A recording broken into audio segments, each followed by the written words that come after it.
দেখা শর্ট, কেউ কাউকে বিশ্বাস করতে পারে না। স্বামী পর্যন্ত স্ত্রীকে বিশ্বাস করতে পারে না, স্ত্রী স্বামীকে বিশ্বাস করতে পারে না, ভাই ভাইকে বিশ্বাস করতে পারে না, বোন বোনকে বিশ্বাস করতে পারে না। হ্যাঁ, ইমাম সাহেবকে কমিটি বিশ্বাস করতে পারে না, কমিটিকে ইমাম সাহেব বিশ্বাস করতে পারে না, মাহফিল কমিটিকে বক্তা বিশ্বাস করতে পারে না, বক্তাকে মাহফিল কমিটি বিশ্বাস করতে পারে না। হ্যাঁ, তারপর দেখা যায় যে বস, অফিসের বস কর্মীদেরকে বিশ্বাস করতে পারছে না, কর্মীরা বসকে বিশ্বাস করতে পারছে না, শাসক জনগণকে বিশ্বাস করতে পারে না, জনগণ শাসককে বিশ্বাস করতে পারে না। সর্বত্র চলছে অবিশ্বাস, অবিশ্বাসের যুগ। বাজারে যাবেন কেনাকাটা করতে, বলবে একদম টাটকা ভাই, একদম ফ্রেশ, 7 দিনের জিনিস ফরমালিন মায়ের আপনি খাওয়াই দিয়ে দিল। বিরিয়ানি তো আমাদের এখানকার একটা কালচার। বিরিয়ানির ইয়েতে যাবেন, গরু বলে যে কত কুকুর শিয়াল খাওয়াই দিচ্ছে আল্লাহ ভালো জান, তাই না? গরু খাসি বলে কুকুর শিয়াল খাওয়াই দিচ্ছে, একদম তাজা দেশি মুরগি বলে মরা মুরগি খাওয়াই দিচ্ছে। হ্যাঁ, বড় বড় রিনাউন কয়েকটা অভিযান করলো না কয়েকদিন আগে, দেখলেন মানুষকে মারার মতো বিষাক্ত রং মিশে খাওয়াই দিচ্ছে। আমানত সবার আগে উঠে যাবে, আমানত, বিশ্বাস। আমানতদার ব্যক্তিকে বলা হবে খেয়ানতকারী ব্যক্তি, আর খেয়ানতকার যে, ওকেই বলা হবে আমানতদার। যে আমানতদার তাকে বলা হবে খেয়ানতকারী, আর যে খেয়ানত করে ওকেই বলা হবে আমানতদার। তখন আল্লাহ পাকের আযাব আসবে প্রতিটা ক্ষেত্রে। বলবে যে ভাই মাছটা ফ্রেশ, দেখবেন যে পচা মাছ, বা এই যে ফ্রেশ গরুর মাংস, দেখবেন যে ওইটাকে একদম ইঞ্জেকশন মেরে মেরে মেরে গরুটাকে ফুলাই দিয়েছে। কোনো সময় দেখা যায় ডাব খেতে আসেন শহরে, ডাব রাস্তার পাশে ডাব বিক্রি করতেছে, ডাব কেটে দেখবেন পানি অর্ধেক নাই, সিরিঞ্জ দিয়ে পানি বের করে ফেলছে। কোন যুগে আসে এটা? আমাদের শহর ভাই, আমাদের শহর, যেখানে আমরা সবাই দাড়ি টুপি নিয়ে ঘুরে বেড়াই। আমরা বাইরে একটা অভিনয় করতেছি, আমরা আসলে বাইরে একটা অভিনয় করতেছি। আমরা মনে হয় নিজের সাথেই অভিনয় করছি, আমরা এখন মনে হয় নিজেদের সাথেই নিজের অভিনয় করছি। বাইরে গিয়েছে স্ত্রী শপিং করতে, এদিকে বয়ফ্রেন্ডের সাথে ডেটিং মেটিং করে বাসায় এসে স্বামীকে বলছে তোমার জন্য শার্ট কিনে নিয়ে আসলাম। হ্যাঁ, এদিকে স্বামী বাসা থেকে বের হয়েছে, ওইদিকে অফিসের কলিগদের সাথে দুই চারটার সাথে তার অবৈধ সম্পর্ক। ঠিক আছে, মানি ব্যাগ সার্চ করলে কন্ডম পাওয়া যায়, মানি ব্যাগ সার্চ করলে কি পাওয়া যায়? কন্ডম পাওয়া যায়। এবার প্রোটেকশন, এগুলো না করলে এইডসের রোগ হবে। শিখিয়েছে যে যৌন সম্পর্ক করেন, অবৈধ যৌন সম্পর্ক করেন, কিন্তু প্রোটেকশন নিয়ে করেন, এগুলো শেখাচ্ছে মানুষ। তো এই জেনাকারী সমাজের উপর আল্লাহর গজব আসবে না তো কি আসবে বলেন? কি আসবে? ও বাইরে গিয়ে আরো 2-3টা মেয়ের সাথে সম্পর্ক করে বাসায় আসে, স্ত্রীকে বলছে আমি তোমাকেই সবচেয়ে বেশি ভালোবাসি। মানে এখানে জেনাকে উস্কে দেওয়া হচ্ছে, আর হালাল সম্পর্ক, হালাল বিবাহ, এটাকে প্রতিবন্ধকতা সৃষ্টি করা হচ্ছে। আপনি হালাল বিয়ে করতে চান, পারবেন না, কঠিন। যৌতুক, এখানে আবার যৌতুকের ব্যাপার আছে। ভাবখানা এমন যে বিয়ে মানে একটা বাণিজ্য, মানে যখন মেয়ের বাবা বিয়ে দিবে, মেয়েটাকে পার করছে, বড় অঙ্কের একটা টাকা দরকার এখানে। হ্যাঁ, আর ছেলের বাবা যখন মেয়ে নিয়ে আসছে, সেখানে আবার বড় অঙ্কের যৌতুক ইম্পোজ করছে। মেয়ের বাবা দিচ্ছে বড় অঙ্কের মোহর, আমার মেয়েকে বিয়ে করতে চাও, 20 লাখ টাকা মোহর লাগবে। ও ছেলের সামর্থ্য নাই, ও বলছে ঠিক আছে, আচ্ছা লেখুক, পরে বাসর রাত্রে মাফ করাই নিব আর কি। বাসর রাত্রে মাফ করাই নিচ্ছে, তারপরে সারা বছর, এটা সারা জীবন দেওয়ার কোনো নাম নাই, মেয়ের হক আর সে পেল না। এদিকে মেয়ের বাপও কম চালাক না, হ্যাঁ, সে আবার মোহর যেমন বাড়িয়েছে, ছেলের বাপও কম চালাক না, সে আবার এদিকে যৌতুক ইম্পোজ করেছে। ওই যৌতুকের টাকাটা নিয়ে মোহরটা দিব। সবাই চালাক, সবাই স্মার্ট। মানে প্রতারণা আর অবিশ্বাসের যুগ চলছে, এটা প্রতারণা অবিশ্বাসের যুগ। একটা মেয়েকে বাইরে পাঠিয়েছেন বাবা, সেই মেয়ে বাবার কাছে খুব ভালো, দুধ খেতে মানে নাক চিপলে দুধ বেড়ায়, এমন একটা অবস্থা মেয়ের। বাইরে দেখবেন প্রাইভেটে গিয়ে, কোচিংয়ে গিয়ে 8-10টা প্রেম করা শেষ। হ্যাঁ, ছেলেকে পাঠিয়েছেন ইউনিভার্সিটি, বিশ্ববিদ্যালয়, আমাদের শহরেই, ছেলে খুব ভালো বাবার কাছে, একদম নাক চিপলে দুধ বেড়ায়। বাইরে গিয়ে দেখবেন এদিকে 8-10টা মেয়ের সাথেও সম্পর্ক করা শেষ। এই যে পিচ্ছি ছেলেকে আমরা রাস্তাঘাটে দেখি, ঢাকা শহরের কিশোর গ্যাং তৈরি করেছে, কিশোর গ্যাং। হ্যাঁ, গুন্ডামি, ওই তামিল কিছু মুভিজ দেখায়। হ্যাঁ, মারামারি করছে, একটা ঘুষি দিলে একদম গাছের উপর উঠে যায়। হ্যাঁ, ওগুলো দেখে দেখে শিখছে, হকি স্টিক নিয়ে, চাকু চাপাতি নিয়ে ঘুরে বেড়ায়। আমরা টঙ্গী দিয়ে আসার সময় দেখেছি, আমাদের সামনে, আমাদের গাড়ির সামনে দৌড় দিয়ে ছো মেরে একটা মেয়ের কান থেকে একদম দুল ছিঁড়ে নিয়ে চলে যাবে। কানে দুল পরে আছে একটা মহিলা, কান টেনে ছিঁড়ে নিয়ে চলে গেল। মোবাইল ফোনে কথা বলছেন, গ্লাসটা খোলা, এইটুক সময়ের মধ্যে ছো মেরে মোবাইল ফোন নিয়ে চলে গেল। হ্যাঁ, এটা আমাদের শহর। ছোট ছোট বাচ্চা কাছে 8-10 বছর, 15 বছর, হাইস্ট 20 বছর বয়স হবে, কিশোর গ্যাং। আবার এতটুকু ছেলেকে দেখেছি, এই যে কিছু প্লাস্টিকের মধ্যে কি জানি টানে, আমাদের শহরের মধ্যে মাদক, সর্বত্র। আমাদের যুব সমাজ, এই শহরের যুব সমাজ দেখবেন যাদের বাপের একটু টাকা পয়সা আছে, ওকে আর কে পায়? ওকে আর কে পায়? ওকে একটা বাইক কিনে দিয়েছেন, হ্যাঁ, ওই R15 টাইপের একটা বাইক দিয়েছেন, ব্যাস দাবড়ায় সারা দুনিয়া ঘুরে বেড়াবে। আর এই তো আমরা যে শহর, যে রাস্তাগুলো দিয়ে হাঁটাচলা করি, পিছনে মেয়ে তো থাকবেই বাইক থাকলে। আর মেয়ের অবস্থাটা এমন যে পোশাক তো নাই। মনে করেন ছেলের পোশাক এখন মেয়ে পরছে, মেয়ের পোশাক ছেলে পরছে না, এখন তো ওই যুগ চলছে। এখন এই পোশাক পরে ছেলেকে পিছন থেকে এমনভাবে জড়িয়ে ধরে যাচ্ছে রাস্তা দিয়ে, ওপেনলি, পাবলিকলি, মনে হচ্ছে ওর স্বামী মনে হয়। আপনি কি আপনার স্ত্রীকে নিয়ে এভাবে ঘুরে বেড়ান? আপনি নিজে আপনার স্ত্রীকে নিয়েও এভাবে ঘুরতে লজ্জাবোধ করেন, আর তার সাথে তার কোনো হালাল সম্পর্কই নাই, জড়ায় ধরে ঘুরে বেড়াচ্ছে। মনে হচ্ছে খালি ওই বাইকের মধ্যে একটা বালিশ দিতে পারলে ভালো হতো, একটা বালিশ আর একটা শোয়ার জায়গা দিলে বাকি কাজটা এখানেই করে ফেলাইতো পাবলিকলি। নবীজি এটাই বলেছিলেন যে শেষ জামানায় রাস্তাঘাটে মানুষ জেনা করবে, রাস্তাঘাটে জেনা করবে। এটা দেখার জন্য ঢাকা শহর সবচেয়ে ভালো জায়গা। এখন ঢাকার মতো বড় বড় যে শহরগুলো আছে না, সবগুলো এগুলো জাজল্যমান দৃষ্টান্ত হয়ে আছে। এখন রাস্তাঘাটে মানুষ জেনা করবে। মেয়েকে পড়তে পাঠিয়েছেন, টিউশন দিয়েছেন, ওই টিউশন দিয়েছেন, টিচারের সাথে অবৈধ সম্পর্ক করা শেষ। কোনো জায়গায় টিচারকে বাসায় নিয়ে আসছেন, বাসায় এসে আমার মেয়েকে পড়ায় যান। কত বড় বুদ্ধিমান পিতা আপনি, হ্যাঁ, অলরেডি দেখবেন তার সাথে তার ঘটনা ঘটা শেষ হয়ে গেছে। আর মেয়েরা আপনাকে বলবে না, কারণ কেউ মানে বাধ্য হয়ে এসব জায়গায় ভিকটিম হয়ে যায়, আবার কেউ নিজের ইচ্ছাতেই কাজগুলো করে। এমন নয় যে সব মেয়ে ধর্ষিত হচ্ছে ছেলেদের আগ্রাসনের কারণে, ব্যাপারটা এমন নয়। বহু মেয়ে নিজের ভুলের কারণে ধর্ষিত হয়, বহু মেয়ে নিজের খারাপ স্বভাবের কারণেও তার ইজ্জত হারিয়ে ফেলছে। একটা মেয়ে যে রাত্রে যে 12টা 1টা 2টা বাজে বাইক নিয়ে ঘুরছে, ওকে কি রাস্তাঘাটে ঘুরতে 12টার সময় কেউ বলেছিল?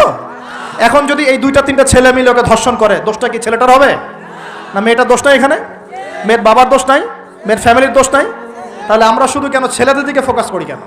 ছেলে তো অপরাধী, ছেলে তো অপরাধ করেছেই, ছেলের তো বাপ আগেই মরে গেছে। ছেলের বাপ যদি বেঁচে থাকতো তাহলে ছেলেকে তো আদব কায়দা শেখাতো, ছেলেকে শেখাতো যে দেখো বাবা, আমরা আমাদের সন্তানদেরকে শেখাই বাবা, সেটা হলো ইঁদুরের মতো বড় হয়েও না, সিংহের মতো বড় হয়েও। ইঁদুর কি করে?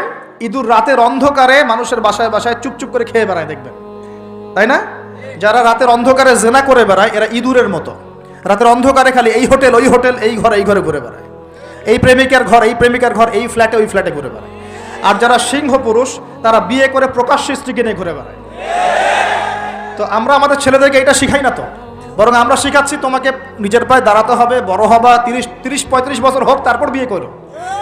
আর এই 18 বছর হয়ে গেছে, 18 থেকে এই যে 30, এই 12 বছরে তার তো যৌবনের তাড়না ছিল।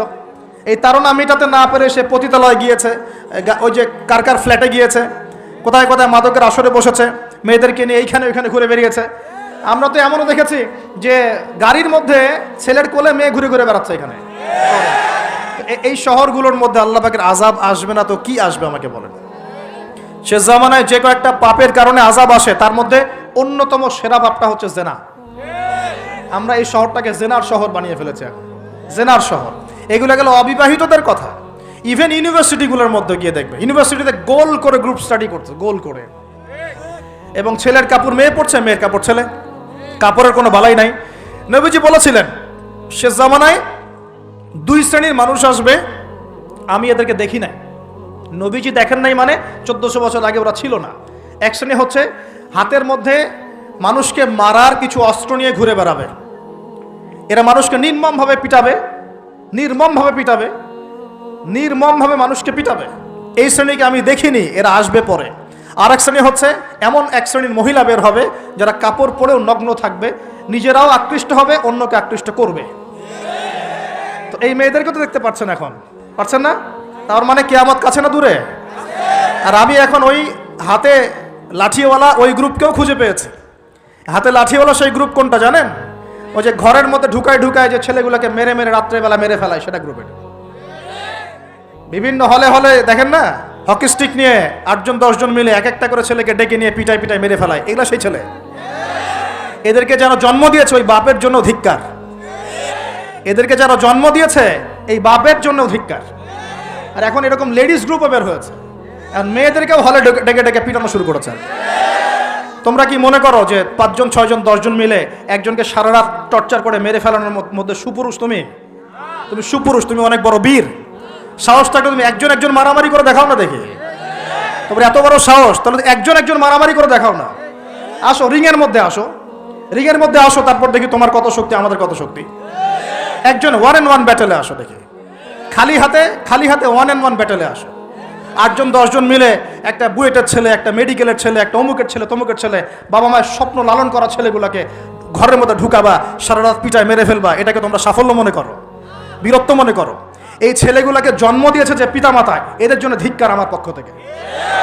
আপনারা এইসব সন্তান জন্ম দিতে গেলেন কেন?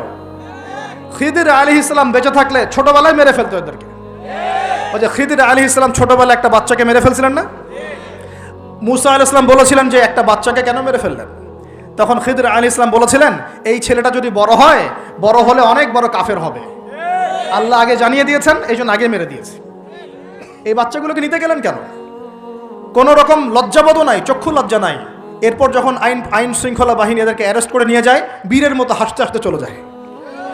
ও জানে যে আমার কোনো সমস্যা হবে না, ফাঁক ফোকর দিয়ে বেরিয়ে চলে আসবো। তোমরা এগুলোকে বীরত্ব মনে করো, তোমরা বীরত্ব মনে করো? সুপুরুষ হয়ে গেছো তোমরা। এতই যদি ক্ষমতা থাকে, সাহস থাকে, তো একজন একজন মারামারি করো না কেন? 1-on-1 ব্যাটেলে আসো, তারপর দেখো কে জিতে কে হারে। 10 জন মিলে একজনকে পিটাবা, মনে করছো খুব বড় বীর হয়ে গেছো? এখন 10টা মেয়ে মিলে একটা মেয়েকেও পিটাচ্ছে। সুবহানাল্লাহ। একটা মেয়েকে আপনি ঘরের মধ্যে ঢুকায় সারা রাত পিটাবেন, মেয়েটা কাঁদতে কাঁদতে বলছে আমার পায়জামা পর্যন্ত খুলে ফেলেছে টান দিয়ে। আরে তোর মায়ের পায়জামাকে খুলে ফেললে তোর কেমন লাগবে? তোর বোনের পায়জামাকে খুলে ফেললে তোর কেমন লাগবে? কোন সাহসে তুই একটা মেয়ের পায়জামায় হাত দিস? এত বড় সাহস! আর এদেরকে আমরা তোলাতলো করে মানুষ করি। ছাত্র পড়তে গিয়েছে, বাবা মার স্বপ্ন লালন করা ছাত্র, ছেলেটা ইঞ্জিনিয়ার হবে, ছেলেটা মেডিকেল সায়েন্সে পড়ে বড় একজন ডক্টর হবে, পিটায় মেরে ফেলে দিল তাকে। এত বড় সাহস! আর আমরা কিছুই বলতে পারলাম না, কিছু করলাম না। কি একটা অবস্থা চলছে! এগুলো যখন চলতে থাকবে একটা কওমের মধ্যে, আপনার মনে হয় যে আল্লাহর পক্ষ থেকে রহমত নেমে আসবে? লা ইলাহা ইল্লাল্লাহ বলা একজন মানুষ যদি বেঁচে থাকে, ওই একজন মানুষের সম্মানে আল্লাহ পাক কিয়ামত দিবে না ইনশাআল্লাহ। সে একজন মানুষকে এভাবে নির্মমভাবে পিটিয়ে মেরে ফেলো তোমরা। এখন মানুষকে পেটানো শুরু করেছো। নবী সাল্লাল্লাহু আলাইহি ওয়াসাল্লাম শেষ জামানের হাদিস সম্পর্কে বলেছিলেন যে আমি এক শ্রেণীর মানুষকে দেখি নাই যারা আসবে মানুষকে নির্মমভাবে মারবে, নির্মমভাবে মানুষকে পিটিয়ে মারবে। আর কোরআন খুলে দেখেন, একটা জাতির কথা আল্লাহ পাক বলেছেন। এই জাতির নাম হচ্ছে আদ জাতি। কোন জাতি ভাই? এই আদ জাতিকে আল্লাহ পাক ধ্বংস করেছিলেন ঝড় দিয়ে, ঝপটা দিয়ে। আল্লাহ পাক এই কম সম্পর্কে বলেছেন ওয়াইদা বাতাসতুম জাব্বারিন, ওরা শিরক কুফর তো করতোই, কিন্তু এর পাশাপাশি একটা বড় পাপ করত। ওই পাপটা হচ্ছে এরা যখন মানুষকে পেত, পিটিয়ে মেরে ফেলতো, নির্মমভাবে পিটিয়ে মেরে ফেলতো। এই আদ জাতির পাপ তোমরা করা শুরু করেছো। এখন আমাদের শহরে এগুলো চলছে না? এখন দিনে দুপুরে রাস্তাঘাটে এগুলো চলছে। শিক্ষা প্রতিষ্ঠানে গিয়ে এগুলো মাস্তানি করতে গিয়েছো তোমরা।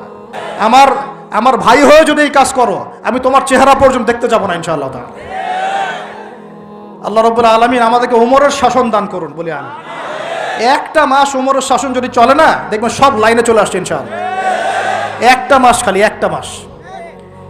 মাস খালি ধর্ষণের বিচার করা শুরু করেন, ধর্ষণ করার সাহস খুঁজে পাবে না ইনশাআল্লাহ কেউ। কোন মাদ্রাসাতে আমরা দেখেছি, কোন মাদ্রাসাতেও এই যে হাফেজ ছাত্র হতে গিয়েছে, বাবা মা হাফেজ বানাবে, মাদ্রাসায় পাঠিয়েছে, মাদ্রাসার শিক্ষক ছেলেটাকে বালাৎকার করে রেখে দিয়েছে। হ্যাঁ, ঢাকা শহরের ঘটনা বলছি। আমাদের সন্তানকে কোথায় পাঠাবো তাহলে? পাপ যেই করুক, পাপী। এখানে যদি দাড়ি টুপিওয়ালা মানুষও পাপ করে, তাকেও শাস্তির আওতায় নিয়ে আসতে হবে। আল্লাহ পাক তৌফিক দান করুন। মাদ্রাসায় আপনি ছাত্রকে বালাৎকার করবেন? মাদ্রাসায় আপনি সমকামিতা করবেন? আপনার তো লিঙ্গ কেটে জাতির সামনে উপস্থাপন করা দরকার। উমরের শাসন হলে এটাই হতো। উমরের শাসন হলে আল্লাহর কসম করে বলছে এগুলোই হতো। ওয়াজ মাহফিলগুলোকে, দিনের এই পবিত্র আমানতগুলোকে অনেক জায়গায় ঠাট্টা মশকরার পাত্র বানানো হয়েছে। কোথাও দেখা যায় যে ওয়াজ মাহফিল সিজনে যে বললাম ডিজে জিকির চালু করা হয়েছে। ফাইজলামি শুরু করছো দিন নিয়ে, তোমরা ফাইজলামি শুরু করছো। ইনশাআল্লাহ তাআলা অচিরেই এই উম্মতের মধ্যে এমন নেতৃত্ব আসবে ইনশাআল্লাহ, যে নেতৃত্বের আন্ডারে ইনশাআল্লাহ তাআলা জমিন থেকে জুলুমের শেকড় উপরে যাবে ইনশাআল্লাহ। আমরা আল্লাহর কাছে দোয়া করি, আল্লাহ পাক আমরা বেঁচে থাকি না থাকি এমন প্রজন্ম যেন আল্লাহ পাক নিয়ে আসেন ইনশাআল্লাহ। সারা দুনিয়া জুড়ে ফাইজলামি শুরু হয়ে গেছে, সারা বিশ্ব জুড়ে এই যে পশ্চিমাদের যে আগ্রাসন, মুসলিম বিশ্বের আনাচে কানাচে অসহায় মুসলিমদেরকে নির্যাতন করা হচ্ছে নির্মমভাবে। একটা বাচ্চা সে জানে না যে শিয়া কি সুন্নি কি, বোম মেরে উড়িয়ে দেওয়া হলো, মাথার খুলি উড়িয়ে দেওয়া। একটা বাচ্চা, একটা মা জানে না শিয়াইজম কি সুন্নিজম কি, মিসাইল মেরে বোম মেরে হত্যা করে দেওয়া হয়। শুরু সারা বিশ্ব জুড়ে এগুলোই চলতেছে। সারা বিশ্ব জুড়ে মিডিয়ার মধ্য দিয়ে মুসলিমদেরকে আজকে সন্ত্রাসী বানানো হয়ে দিয়েছে।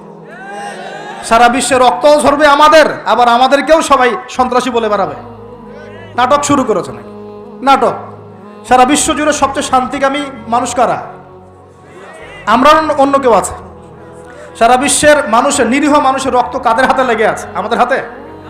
আমরা ইরাকে মানুষ হত্যা করেছি? আমরা আফগানিস্তানে মানুষ হত্যা করেছি? আমরা উইঘুরদেরকে হত্যা করেছি? আমরা রোহিঙ্গাদেরকে হত্যা করেছি?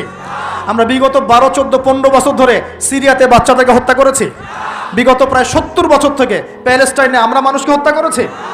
আমরা কি এই যে লেবানন, জর্ডান এই জায়গাগুলোতে মানুষকে আমরা মারছি?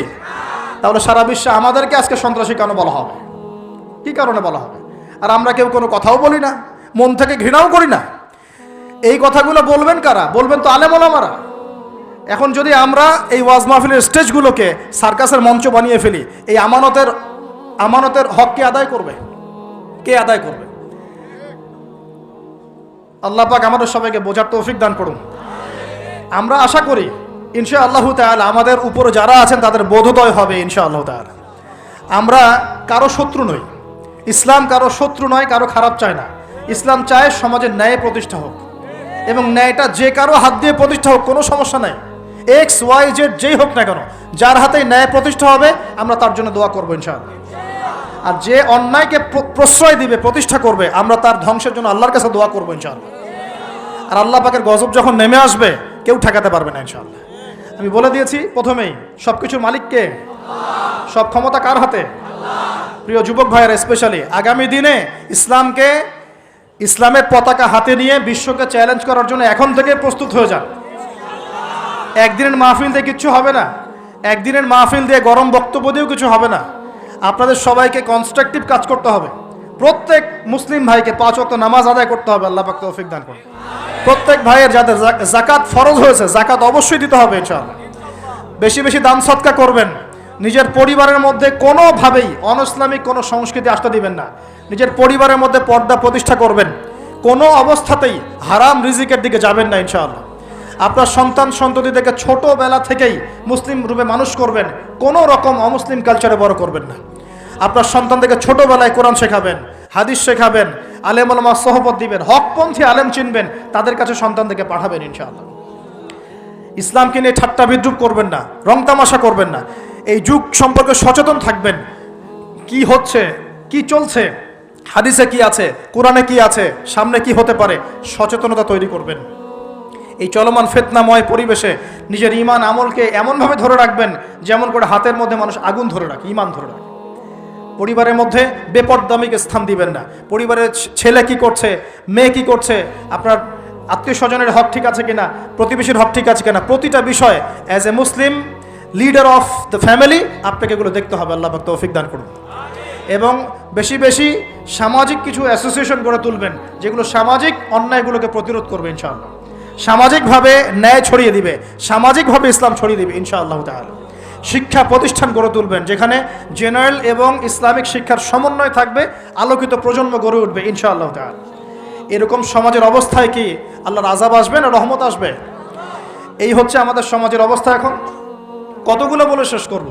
প্রতি ঘরে ঘরে ব্যভিচার ঢুকে পড়েছে, ঘরে ঘরে ব্যভিচার, পরকিয়া ঢুকেছে, পরকিয়া। আর অর্থনৈতিক ক্ষেত্রে ঘরে ঘরে ঢুকেছে সুদ আর সুদ, ঘুষ ঢুকেছে ঘুষ, এদিকে সুদ ঢুকেছে, দুর্নীতি ঢুকেছে, অন্যের সম্পদ অন্যায়ভাবে হস্তক্ষেপ করার নোংরা সংস্কৃতি ঢুকে পড়েছে প্রত্যেক জায়গায় জায়গায়। আমাদের ইয়াং জেনারেশন নিজেদের ইতিহাস ভুলে গেছে যে আমরা কার উত্তরসূরি। খালেদ বিন ওয়ালিদের নামও তারা জানে না, উমর ইবনুল খাত্তাবের নাম জানে না, তারেক বিন জিয়াদকে চিনে না, মুহাম্মদ বিন কাসিমকে চিনে না। এরা ক্রিস্টিয়ানো রোনাল্ডোকে চিনে, এরা মেসিকে চিনে, নেইমারকে চিনে, এরা আমাদের ক্রিকেটারদেরকে চিনে। মাশাআল্লাহ, দেখো দিন দিন আমরা বিপথে যাচ্ছি, তারা হেদায়েতের দিকে আসছে। যারা এখন বিপদগামী ছিলেন আমরা মনে করতাম, তারাই এখন হেদায়েতের দিকে আসছেন। আর আমরা এখন মুসলিম ঘরে জন্মগ্রহণ করে নামাজ ছেড়ে দিচ্ছি, কোরআন পড়া ছেড়ে দিচ্ছি। এটা কি ধরনের কথা? আমার পরিবারের মা বোনরা কিভাবে বেপরদায় বাইরে যায়? আমার পরিবারের কর্তা আমি কেমন করে আমার পরিবারের স্ত্রী সন্তান মেয়েরা বাইরে বেপরদায় যাবে? কিভাবে যাবে? আমি তো পরিবারের কর্তা। আমি পরিবারের স্বামী, আমার স্ত্রী কেমন করে বেপর্দায় বাইরে যাবে? আমার ছেলে কেন নামাজ পড়বে না? নামাজ না পড়ে সে ভাত খাবে কিভাবে? নামাজ না পড়ে আমার পরিবারে আমার ছেলে ভাত খাবে কিভাবে? আমার মেয়ে কেমন করে ভাত খাবে? অতএব পরিবারটাকে শক্ত করেন, হালাল খান, সামাজিকভাবে ইসলামটাকে এগিয়ে নেন, ইনশাআল্লাহ দেখবেন একদিন বড় পরিসরে ইসলাম কায়েম হয়ে যাবে ইনশাআল্লাহ। আর আমরা কারোর জন্য বদদোয়া করব না, আমরা দোয়া করব আল্লাহ পাক যেন ঊর্ধ্বতন কর্তৃপক্ষ সবাইকে হেদায়েত দান করেন এবং অন্যায়ের বিরুদ্ধে দাঁড়ানোর তৌফিক দান করেন এবং তাদের হাতে হলেও আল্লাহ পাক যেন ন্যায় প্রতিষ্ঠা করার তৌফিক দান করেন।